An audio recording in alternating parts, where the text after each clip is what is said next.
इन्होंने भेदभाव इनके मन में है, इन्होंने पाकिस्तान बनवा दिया। भेदभाव के आधार पर इन्होंने सिखों का कत्लेआम करवाया।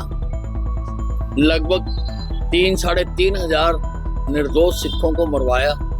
राहुल गांधी जी के पिताजी ने, राजीव गांधी जी ने ये कहा था कि अगर कोई बड़ा पेड़ गिरता है तो धरती हिलती है। पूछ रहे हैं कि प्रधानमंत्री नरेंद्र मोदी सार्वजनिक रूप से ये क्यों नहीं कह देते कि वह भारतीय समाज में भेदभाव के विचारों को चुनौती देना चाहते हैं। भेदभाव की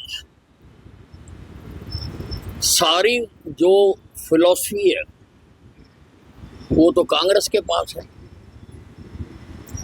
पहले भेदभाव करके हिंदुस्तान का बंटवारा करा दिया धर्म के आधार के ऊपर, हिंदू मुसलमान के आधार के ऊपर। 10 लाख लोग मरवा दिए इन्होंने भेदभाव की राजनीति पे। आजादी की लड़ाई में कहीं नहीं लिखा हुआ था कि देश का बंटवारा होगा।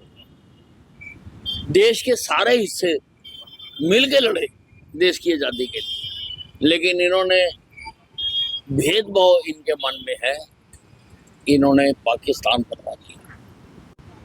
भेदभाव के आधार पर इन्होंने सिखों का कत्लेआम करवाया। लगभग 3-3.5 हजार निर्दोष सिखों को मरवाया और फिर उसको जस्टिफाई किया। राहुल गांधी जी के पिताजी ने, राजीव गांधी जी ने ये कहा था कि अगर कोई बड़ा पेड़ गिरता है तो धरती हिलती है। अब उससे भी इनकी संतुष्टि नहीं हुई है। अब ये जातिगत जनगणना के लिए कौन कह रहा है? कांग्रेस कह रही है, राहुल गांधी कह रहा है।